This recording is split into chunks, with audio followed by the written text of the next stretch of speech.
Hello friends, आपल्या सर्वांची आवडती मालिका तू ही रे माझा मितवा या मालिकेच्या आजच्या सोमवार 15 जूनच्या एपिसोडमध्ये एकानंतर एक धमाकेदार ट्विस्ट आले आहेत. मग नेमकं घडलंय तरी काय? तर फ्रेंड्स, आजच्या एपिसोडमध्ये अर्णव आणि ईश्वरीचा खुल्लम खुल्ला रोमांस आपल्याला पाहायला मिळाला आहे. घरामध्ये ते चक्क आंधळी कोशिंबीर खेळत होते आणि मग अर्णवने ईश्वरीला जवळ घेतलं, तिच्याबरोबर सगळ्यांसमोर रोमांस केला आणि मग ईश्वरीने केलाय मोठा धमाका. या मालिकेत अर्णवपेक्षा हँडसम कुणीच नाहीये, पण अर्णवपेक्षा हँडसम आहे कुणीतरी, आणि तो म्हणजे अर्णवचा बाप, अर्णवचे वडील रमाकांत राजे शिर्के, जे एवढ्या दिवस एवढी भली मोठी दाढी घेऊन फिरत होते. आता ते एकदम क्लीन शेव लुकमध्ये आले आहेत. सूट बूट घालून अर्णवच्या ऑफिसला जायला तयार झालेत आणि त्यांना पाहून अर्णवलाही आश्चर्याचा धक्का बसलाय की हा माणूस माझ्यापेक्षा जास्त हँडसम कसा दिसतोय. मग हे सगळं नेमकं घडलं तरी कसं, हे जाणून घेण्यासाठी हा व्हिडिओ शेवटपर्यंत नक्की पहा. फ्रेंड्स, आजच्या एपिसोडच्या सुरुवातीलाच ईश्वरी तिच्या रूममध्ये दुःखी होऊन बसलेली असते. नम्रता जे काही वागली, जे काही बोलली, जे आरोप तिने लावले, याचा त्रास तिला होत असतो. तेवढ्यात अर्णव रूममध्ये येतो. तो ईश्वरीकडे पाहतो आणि त्याला समजतं की ईश्वरी नाराज आहे, ईश्वरी दुःखी झालेली आहे. अर्णव हा ईश्वरीजवळ येतो आणि विचारतो, काय झालं मिस इंदोर? ईश्वरी सांगते, नाही सर, काय नाही.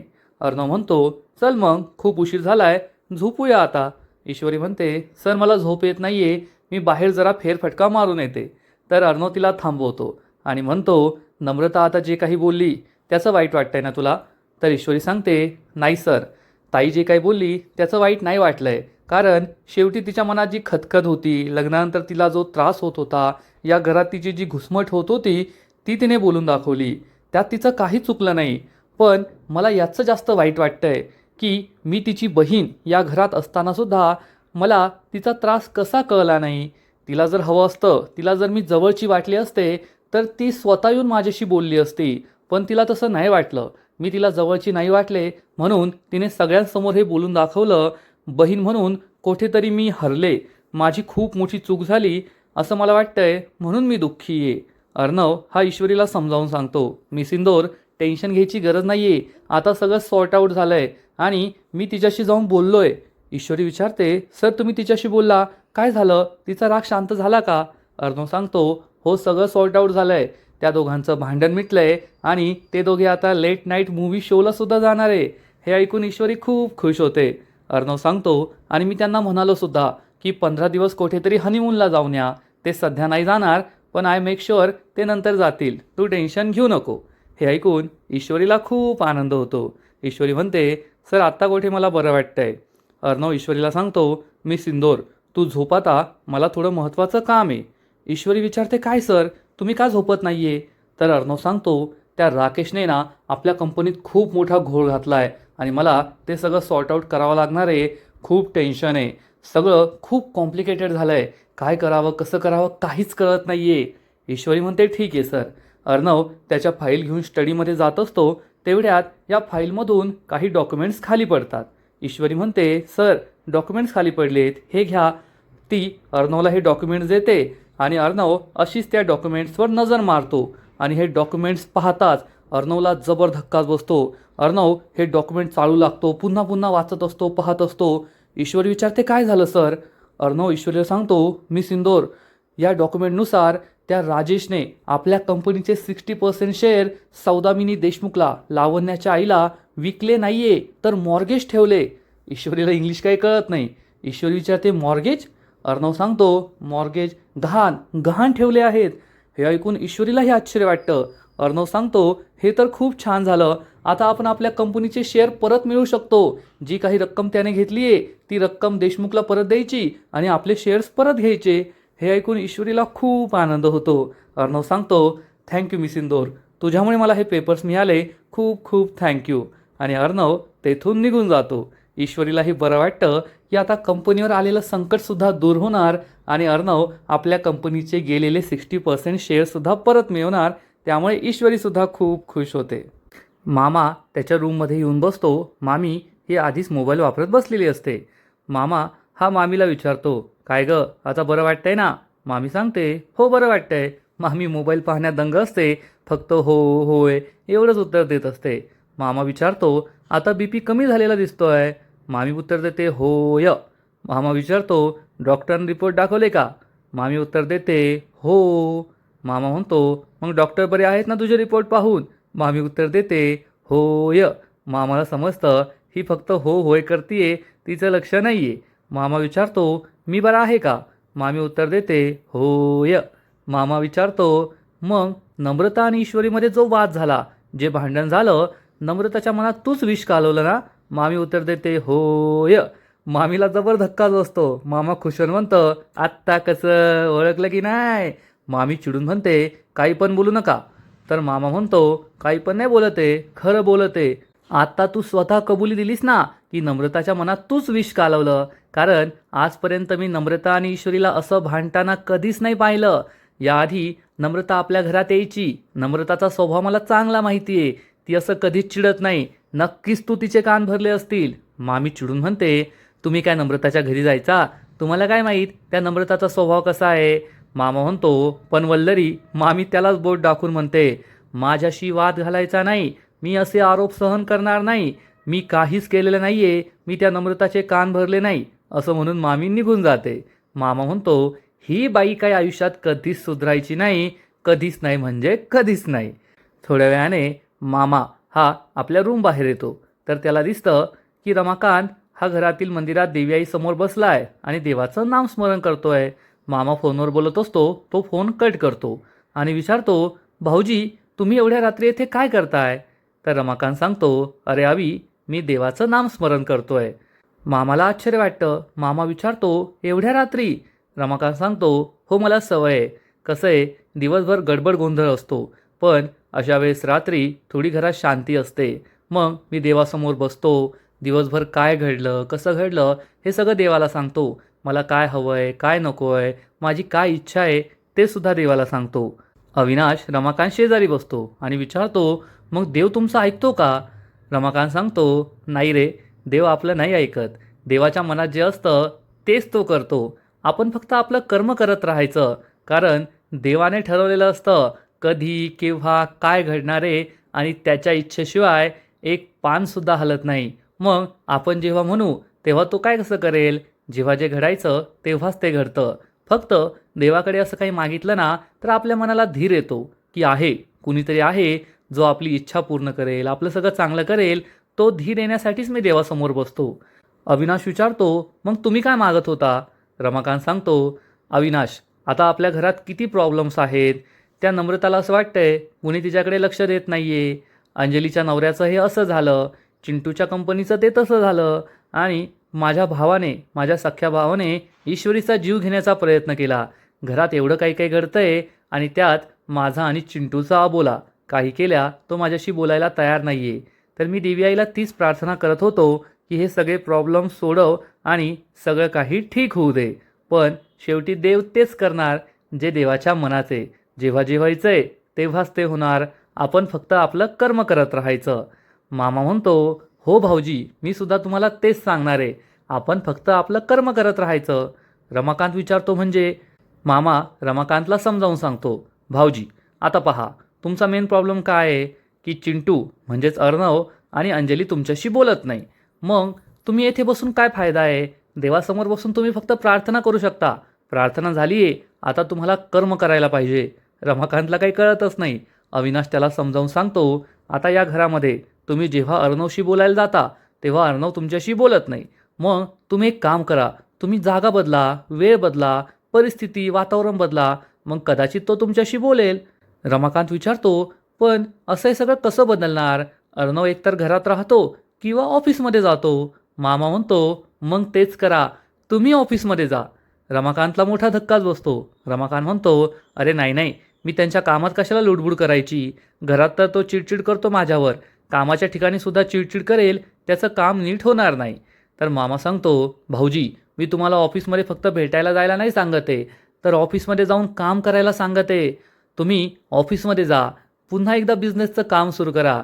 मला मान्य आहे हे जे सात्विक फॅशन आहे हे सगळं अर्णवने उभं केलं आहे, पण तुम्ही सुद्धा तुमच्या काळचे मोठे उद्योगपती होता. तुमचा सुद्धा खूप मोठा बिझनेस होता आणि तुम्ही आतासुद्धा ते करू शकता. तुम्ही ऑफिसला गेल्याने दोन फायदे होतील. एक तर आता ऑफिसमध्ये अंजली आणि अर्णवला कोणत्या तरी एखाद्या वरिष्ठ माणसाची गरज आहे, जो त्यांना मार्गदर्शन करेल, समजावून सांगेल आणि तुमचं नातंसुद्धा सुधारेल. रमाकांतला ही आयडिया खूप आवडते. रमाकांत म्हणतो, "पाहिलं का अविनाश, मी फक्त देवीआईसमोर माझी व्यथा मांडली आणि मग देवीआईने तुझ्या तोंडून मला हे सगळं सांगितलं. म्हणजे मला जे सोल्युशन हवं होतं ते देवीआईने तुझ्यामार्फत मला दिलंय." हे ऐकून मामाला सुद्धा आश्चर्य वाटतं. रमाकांत विचारतो, "चल जायचं का?" तर मामा म्हणतो, "नाही, मी थोडा वेळ थांबेल. मी दिव्याईला माझे सगळे प्रॉब्लेम सांगितले तर ती माझं ऐकेल का?" रमाकांत म्हणतो, "हो, नक्की ऐकेल. पण त्याचं सोल्युशन कधी द्यायचंय हे देवीआई ठरवणार, ते आपण नाही ठरवू शकत." मामाला सुद्धा हे पटतं आणि मामा देवीआईसमोर हात जोडतो. पण मामाला माहीत नाहीये की मामीचं सोल्युशन हे देवाकडे सुद्धा नाहीये. आणि मग दुसरा दिवस उजाडतो. अर्णव हा हॉलमध्ये येतो आणि त्याच्या हातात त्याचा लॅपटॉप असतो. अर्णव हा त्याच्या खुर्चीवर बसतो आणि काम सुरू करतो. पण ईश्वरी किचनमध्ये असते आणि चक्क टेपवर गाणं लावून, ती गुलकंद चित्रपटातील एक अतिशय सुंदर गाणं लावून आपला स्वयंपाक बनवत असते आणि गाणं ऐकत ऐकत डान्ससुद्धा करत असते. अर्णव तिच्याकडे पाहतो आणि त्याला आश्चर्यच वाटतं की मिस इंदोरचं हे काय चाललंय. पण ईश्वरी तिच्याच नादात असते, मस्त स्वयंपाक बनवत असते, डान्स करत असते, गोल घिरट्या घेत असते. खूप खुश असते ती सकाळी सकाळी. अर्णव हे सगळं पाहत असतो. आता ईश्वरीने एवढ्या मोठ्यात गाणं लावलंय, त्यामुळे त्याचं काही कामावर लक्ष लागत नाही. ईश्वरी मात्र निवांत असते आणि ती पोळ्याची कणिक भिजवत असते. तिला थोडं पीठ कमी पडतं आणि मग ईश्वरीच्या हाताला पीठ लागलेलं असतं आणि ती वरच्या रॅकमधून पोळ्यांच्या पिठाचा डबा घेत असते. पण डबा घेता घेता हा डबा तिच्या डोक्यात पडणार हे अर्णवला समजतं आणि अर्णव हा ईश्वरीच्या मागे येऊन उभा राहतो. ईश्वरीला हे समजतं आणि ईश्वरी लगेच वळते आणि तिच्या हाताला जे पीठ लागलेलं असतं तेच हात ती अर्णवच्या टी शर्टवर ठेवते. अर्णव आणि ईश्वरीला हे माहीत नसतं आणि मग हे दोघे एकमेकांच्या खूप जवळ असतात. ईश्वरी अर्णवकडे पाहून मधोश होऊन जाते, आपले डोळे बंद करते. अर्णव हा पिठाचा डबा हळूच खाली उतरवतो. अर्णव ईश्वरीकडे पाहत असतो, ईश्वरी अर्णवकडे पाहत असते. अर्णव हा डबा खाली ठेवतो, पण तेवढ्यात ईश्वरीच्या लक्षात येतं की तिने चक्क अर्णवच्या या टी शर्टला पिठाचे हात लावले आहेत. तिचे पंजे तेथे छापले गेले आहेत. ईश्वरीला समजतं की अर्णव तिच्यावर ओरडणार. अर्णव हा पिठाचा डबा खाली ठेवतो. ईश्वरी लगेच घाबरून मागे वळून पाहते. तिला समजतं आता भडकुच्चन भडकणार आहे आणि ती डोक्याला हात लावते. अर्णवला काही कळतच नाही ईश्वरी तिकडे का वळाली आणि तेवढ्यात अर्णवचं लक्ष त्याच्या टी शर्टवर जातं की ईश्वरीने त्याच्या टी शर्टला पंजांचे छापे मारलेत. अर्णव चिडून विचारतो, "मिस इंदोर, व्हॉट इज दिस? हे काय केलंस तू?" आणि ईश्वरी ही काही शांत ऐकून घेऊन सॉरी म्हणणारी नाहीये. ईश्वरी आणखीन जोरात ओरडते, "काय केलं म्हणजे? काय केलं मी? आणि हे का? सर, तुम्ही माझ्या मागे येऊन उभं राहिला, मग हे होणारच ना. तुम्ही का माझ्या मागे येऊन उभं राहिला असं अचानक?" अर्णव म्हणतो, "वा रे वा, जर मी आलो नसतो ना तर हा पिठाचा डबा तुझ्या डोक्यात पडला असता आणि पांढरं तोंड घेऊन अख्ख्या घरभर फिरली असतीस तू." ईश्वरी म्हणते, "मला काही फरक पडत नाही. पांढरं तोंड घेऊन अख्ख्या घरभर फिरले असते मी. उगाचच तुम्ही खूप मोठं काम केलंय, मला खूप मोठ्या संकटातून वाचवलंय, असा आव आणू नका. मला माझं काम करू द्या. उगाच माझा टाईमपास करताय." अर्णव चिडून म्हणतो, "मी टाईमपास करतोय? तू माझा टाईमपास करतीये? एवढ्या मोठ्यात गाणी लावून कोण स्वयंपाक बनवतं? येथे मला डिस्टर्ब होतंय ना. मला माझं काम करता येत नाहीये." ईश्वरी चिडून म्हणते, "ओ अर्णव सर, हे माझं किचन आहे आणि या किचनमध्ये गाणी लावून स्वयंपाक बनवायचा की मग डान्स करत करत स्वयंपाक बनवायचा हे मी ठरवणार." अर्णव चिडून म्हणतो, "मग हे घरसुद्धा माझं आहे. ज्या घरात कोठे बसून काम करायचं ते मी ठरवणार. तू मला सांगायचं नाही आणि मला येथेच बसून काम करायचं आहे. त्यामुळे तू गाणं बंद कर." ईश्वरी म्हणते, "ओ सर, हे माझं किचन आहे आणि या किचनमध्ये मी डोळ्यावर पट्टी बांधून जरी काम केलं ना तरी मला काम करता येईल. त्यामुळे मी सगळं काही काम करू शकते." अर्णव म्हणतो, "काय डोळ्यावर पट्टी बांधून काम करे?" ईश्वरी विचारते, "काय बोललात?" अर्णव म्हणतो, "काही नाही." ईश्वरी म्हणते, "माझीच सवय लागली आहे असं बोलायची." अर्णव म्हणतो, "काय म्हणालीस तू? डोळ्यावर पट्टी बांधून करू शकतेस कोणतंही काम? चल, डोळ्यावर पट्टी बांध आणि करून दाखव मला काम." ईश्वरीला वाटतं याने तर लगेच पकडलं. ईश्वरी म्हणते, "ओ सर, असं बोललं म्हणे लगेच करून दाखवायचं नसतं. माणूस असा बोलून जातो म्हणजे काय लगेच करायचं नसतं." अर्णव म्हणतो, "हां हां, मग मग बोलायचं कशाला? जमत नसेल ना तर बोलायचं नाही." ईश्वरी चिडून म्हणते, "सर, मला चॅलेंज द्यायचं नाही बरं का. मी करू शकते." अर्णव म्हणतो, करू शकते तर मग करून दाखव ना. ईश्वरी म्हणते हा हा दाखवते ना करून. अर्णव हा खिशातून रुमाल काढत असतो. ईश्वरी विचारते कोठे चाललाय. अर्णव म्हणतो कोठे नाही रुमाल काढतोय. अर्णव खिशातून रुमाल काढतो. ईश्वरी खूप घाबरते. अरे देवा, हे खरंच डोळ्यावर पट्टी बांधताय. आता काय करायचं. मला सगळ्या वस्तू तर सापडतील ना. बढाई तर मारली, आता काय करायचं हा प्रश्न ईश्वरीला पडतो. आणि अर्णव तिच्या डोळ्यासमोर रुमाल पकडतो. ईश्वरी पाहून घेते कुठे काय ठेवलंय, म्हणजे आपली चांगलीच फजिती व्हायला नको. ईश्वरी म्हणते बांधा बांधा. अर्णव तिला असं उलटं व्हायला सांगतो आणि डोळ्यावर पट्टी बांधू लागतो. ईश्वरी म्हणते थांबा. ईश्वरी पुन्हा एकदा सगळं सामान पाहून घेते आणि म्हणते काय थांबलाय, बांधा लवकर. अर्णव तिच्या डोळ्यावर पट्टी बांधतो. ईश्वरी म्हणते हळू ना. अर्णव तिच्या डोळ्यांवर पट्टी बांधतो. तिला गोल गोल फिरवतो आणि म्हणतो आता करून दाखव सगळं. ईश्वरीला प्रश्न पडतो की आता हे सगळं कसं करायचं. आणि मग ईश्वरीची सर्कस सुरू होते. ईश्वरीने डोळ्यावर पट्टी बांधलेली असते आणि ईश्वरीला चटणी बनवायची असते मिक्सरमध्ये. ईश्वरीने आधीच जो आपला टेबल असतो किचनमध्ये त्याच्यावर सगळं ठेवलेलं असतं आणि ईश्वरी एक सगळ्यात आधी बाऊल उचलते, थोडं पुढं जाते आणि मिक्सर शोधते. मिक्सरचं भांडं उघडते झाकण आणि त्यामध्ये हा बाऊल टाकते. मग त्यानंतर दुसरी गोष्ट घेते, ती सुद्धा टाकते. तेवढ्यात अर्णवला जाऊन धडकते आणि म्हणते अर्णव सर व्हा ना बाजूला, कशाला मध्ये मध्ये येत आहे. अर्णव हा बाजूला जाऊन उभा राहतो. ईश्वरीची बडबड सुरूच असते. तुम्ही ना मध्ये मध्ये करू नका. हे चॅलेंज मी घेतलंय ना, हे चॅलेंज मी पूर्ण करून राहणारच. मी डोळ्यावर पट्टी बांधून सगळं करून दाखवणारच. अर्णव लांब जाऊन शांत उभा असतो, काही बोलतच नाही. ईश्वरी विचारते गेले का गेले का. ती असं हात पुढे करते. तिला समजतं अर्णव गेलाय. ईश्वरी म्हणते गेलेच असतील, घाबरतात ना मला. एवढं बोलल्यावर कुठे थांबतात ते. अर्णव तोंड वाकडं करतो आणि मग स्माईलसुद्धा करतो. मग ईश्वरी म्हणते आता मला खोबरं हवंय. खोबरं कुठे. हो फ्रीजमध्ये. अर्णव हा तेथेच उभा असतो. ईश्वरी ही फ्रीजजवळ येते. फ्रीजमध्ये शोधते पण खोबरं काही सापडत नाही आणि खोबरं हे फ्रीजच्या जवळच्या प्लॅटफॉर्मवर ठेवलेलं असतं. अर्णव ही वाटी हातात घेतो. ईश्वरी आजूबाजूला शोधते, तिला काही सापडत नाही. खोबरं कुठे गेलं हा प्रश्न ईश्वरीला पडतो. अर्णव ही खोबऱ्याची वाटी ठेवून देतो. ईश्वरीच्या हाताला ती लागते. ईश्वरी म्हणते मला माहीत होतं ना, मी येथेच ठेवलंय, सापडलं मला. ईश्वरी पुन्हा एकदा मिक्सरजवळ येते. हे खोबरं मिक्सरमध्ये टाकते आणि मग मिक्सर सुरू करते आणि तिची चटणी तयार होते, मसाला तयार होतो. ईश्वरीला खूप आनंद होतो. ईश्वरी या चटणीचा वास घेते, एकदा दोनदा खोकते, मग अर्णवजवळ येते. अर्णवजवळ येऊन डोळ्यावरची पट्टी बाजूला करते आणि विचारते काय सर मग चॅलेंज पूर्ण केलं की नाही. पहा पहा पहा, ती अर्णवच्या नाकाजवळ हे नेते. अर्णवला कसंसं होतं. अर्णव म्हणतो हो हो जमलं जमलं. ईश्वरी म्हणते कसं आहे ना सर, आमच्या गृहिणींची प्रॅक्टिस असते. दिवसभर आम्ही येथे असतो, त्यामुळे आमच्या किचनमध्ये कोठे काय ठेवलंय हे आम्हाला बरोबर माहीत असतं. त्यामुळे यानंतर कोणत्याच गृहिणीला चॅलेंज देऊ नका. अर्णव म्हणतो हो हो कळलं कळलं, आता जातोय मी, खूप काम आहे मला. ईश्वरी म्हणते असं कसं जाणार. खूप तोऱ्याने म्हणत होता ना हे घर माझं आहे, मी या घरात काय कुठे ठेवलंय सगळं माहिती आहे मला. मग आता तुम्ही तुमच्या डोळ्यावर पट्टी ठेवून तुमची आवडती वस्तू शोधून काढायची. अर्णव म्हणतो नाही नाही मी कशाला करणार, मी नाही करणार.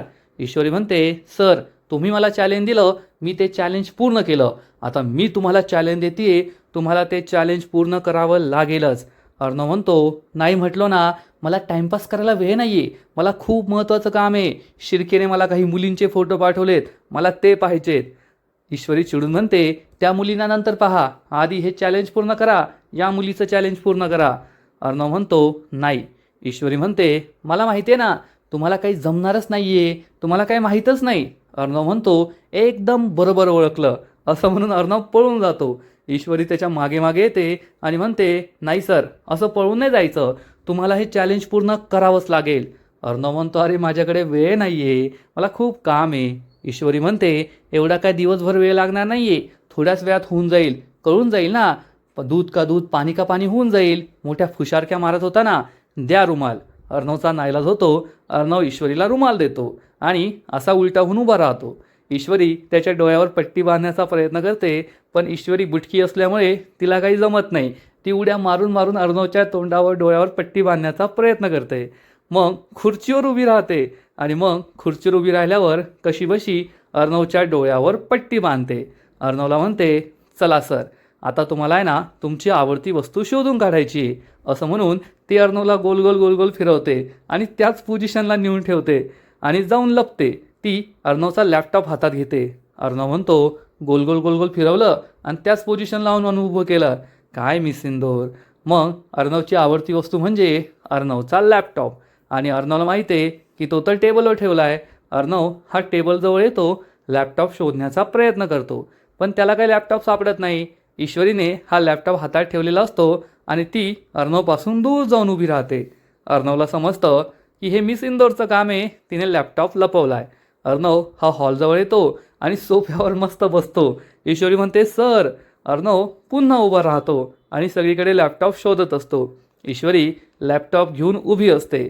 अर्णवला माहिती आहे की ईश्वरीच्या हातातच लॅपटॉप आहे आणि ईश्वरीचा जो परफ्यूमचा स्मेल असतो, या स्मेलमुळे अर्णव हा ईश्वरीच्या मागच्या बाजूने येतो आणि ईश्वरीला मागून घट्ट मिठी मारतो. त्यामुळे ईश्वरी खूप खुश होते.